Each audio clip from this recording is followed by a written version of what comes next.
दोस्तों, मंदिर हमेशा से हमारे भारत के महान इतिहास और हिंदू धर्म का महत्वपूर्ण पहलू है और आज भी भारत के कई ऐसे हजारों मंदिर हैं जहां लोग भगवान के सामने अपनी परेशानियां लेकर उनके दर्शन करने जाते हैं। पर क्या आपको पता है कि हमारे भारत के उड़ीसा राज्य में एक ऐसा सूर्य मंदिर मौजूद है जिसका मुख्य दरवाजा 120 साल से बंद है। तो दोस्तों, इस मंदिर का नाम है कोणार्क मंदिर, जिसके मुख्य द्वार कई सदियों से खोले नहीं गए।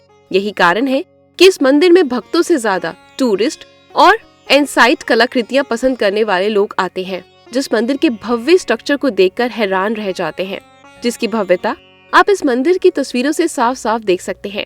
वैसे ही कई लोगों का मानना है कि इस मंदिर को इसलिए बंद किया गया क्योंकि इस मंदिर के अंदर कुछ ऐसा छुपा है जिसे सरकार भी नहीं जानती, जिसके बारे में लोगों को पता चले। भगवान सूर्य के इस मंदिर को और दुनिया के सबसे रहस्यमय मंदिरों में से एक माना जाता है क्योंकि इस मंदिर के आसपास रहने वाले लोगों को यहाँ से हमेशा कई तरह की आवाजें आती हैं। इनमें से आकर रात के समय संगीत और नृत्य की आवाजें सुनाई देती हैं। साथ ही मंदिर के बारे में ये भी कहा जाता है कि एक समय इस मंदिर के ऊपरी हिस्से पर एक 52 टन का चुंबक लगा हुआ था, जिसे बाद में विदेशी आक्रमणकारियों ने चुरा लिया। कहा तो ये भी जाता है कि भारत सरकार ने कई बार इस मंदिर के दरवाजों को खोलने का प्रयास किया, यानी निर्णय किए, लेकिन कभी भी सरकार अपने फैसले को पूरा नहीं कर पाई क्योंकि हमेशा अंत में सरकार किसी न किसी कारण के चलते इस मंदिर के दरवाजे को खोलने का फैसला बदल देती है।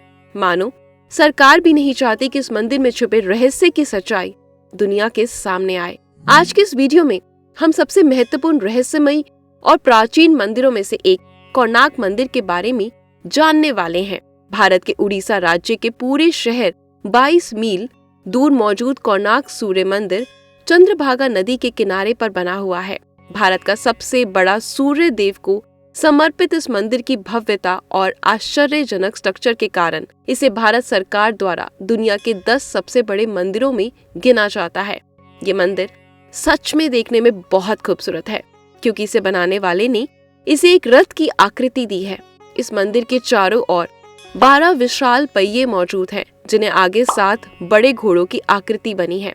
इसके अलावा कई लोगों का ये मानना है कि सूर्य भगवान के इस मंदिर में बने सभी पहिए पृथ्वी के सूर्य के चारों ओर चक्कर लगाने वाले 12 महीनों के समय अंतराल को दर्शाते हैं। मंदिर का इतिहास। वैसे तो इस मंदिरों को क्यों बनवाया गया ये आज भी रहस्य है, पर कुछ धार्मिक ग्रंथों में इससे जुड़ी एक कथा देखने को मिलती है, जिसमें कहा गया है कि इस मंदिर का निर्माण भगवान श्री कृष्ण के पुत्र सांब ने करवाया था, जिसके बाद एक बार अभद्र व्यवहार के कारण मुनि ने श्राप दिया था, जिससे सांब को कोढ़ रोग हो गया था।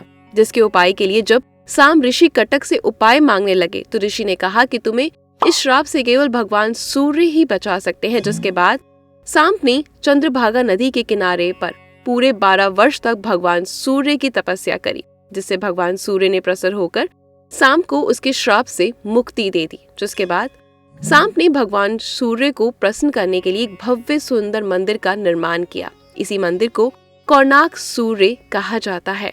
इस मंदिर को वहीं बनवाया गया जहां पर सांब ने 12 वर्षों तक तपस्या भी की थी। कहा जाता है कि इस मंदिर के मुख्य सूर्य देव की मूर्ति को स्वयं लंका का निर्माण करने वाले भगवान विश्वकर्मा ने बनवाया था। इसके अलावा इसके निर्माण से जुड़ी एक कथा ये भी है कि कोणार्क सूर्य मंदिर को गंगा राजवंश के प्रसिद्ध शासक राजा नरसिंह देव ने 13वीं सेंचुरी साल 1250 के बीच करीब 1200 मजदूरों की सहायता से बनवाया था।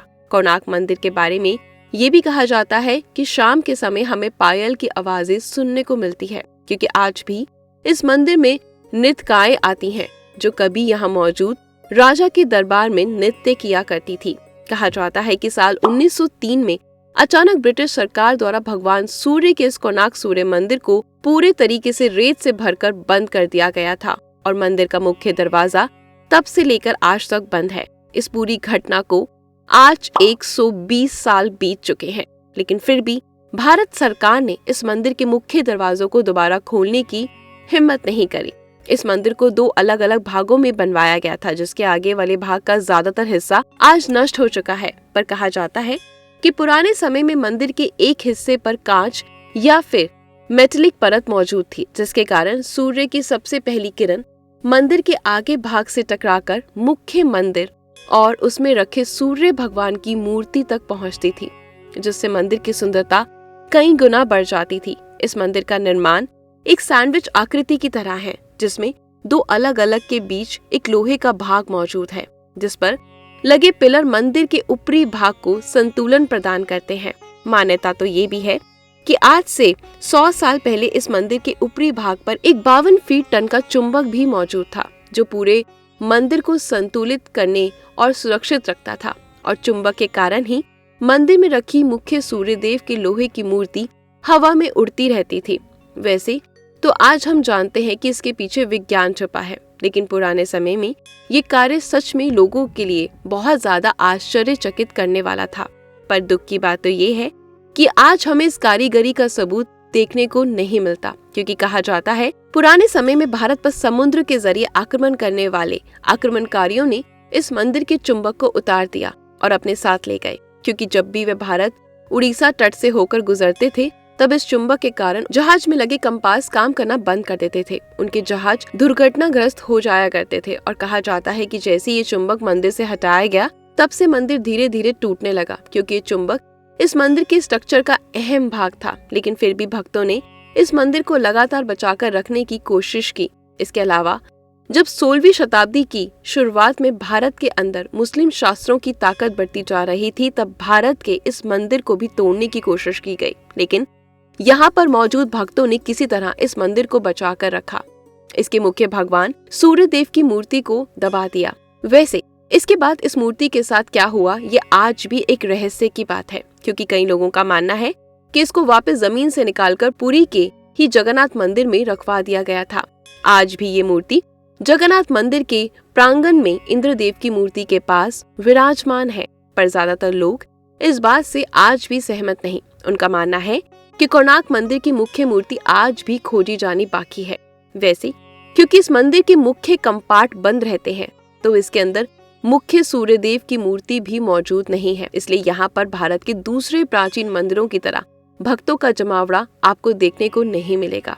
यहाँ पर ज्यादातर वही लोग आते हैं जो इस मंदिर के स्ट्रक्चर की भव्य सुंदरता और प्राचीन इतिहास की कला को देखना चाहते हैं। कहा जाता है कि मंदिर लंबे समय तक पूजा न होने पर बिना रखरखाव के 16वीं सेंचुरी के दौरान मुस्लिम शासकों के हमलों से काफी ज्यादा क्षतिग्रस्त हो गया और इसके चारों ओर का प्रांगण भी बड़े बड़े पेड़ों और झाड़ियों से बिगड़ गया था।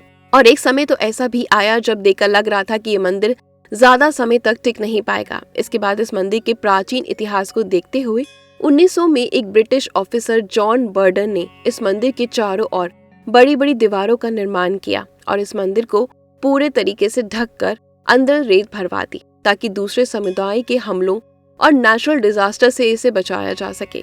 साल बीत जाने के बाद इस मंदिर को दोबारा से इसकी मरम्मत का काम शुरू हुआ। आज के समय मंदिर की हालत पहले से काफी अच्छी है। इसके अलावा भारत सरकार इस मंदिर को भारतीय धरोहर की तरह संभाल कर रखती है और समय समय पर इसे रेनोवेशन भी करवाती रहती है। पर आज भी ये एक रहस्य ऐसा है, इससे पर्दा नहीं उठा, और वो रहस्य है कि आखिर क्यों भारत सरकार इस मंदिर के मुख्य दरवाजे को नहीं खोलती। वैसे अगर मुझसे इस मंदिर के दरवाजे को खोलने का कारण पूछा जाए तो मुझे तो यही लगता है कि शायद इसके मुख्य दरवाजे को प्राचीन समय में इसलिए बनवाया गया था कि मंदिर का ज्यादातर भाग इसी पर टिका है, क्योंकि आज के समय ये मंदिर कई 100 साल या फिर शायद हजारों साल पुराना हो चुका है। ऐसे में अगर इस मंदिर के दरवाजे को खोला गया तो शायद मंदिर को नुकसान पहुंच सकता है और सरकार ऐसा नहीं चाहेगी। बाकी आपकी क्या राय है, आपका क्या सोचना है, कमेंट बॉक्स में जरूर बताएं। और आज की इस वीडियो को देखने के लिए ढेर सारा प्यार। वीडियो पसंद आ जाए तो लाइक और शेयर कर दीजिएगा। धन्यवाद।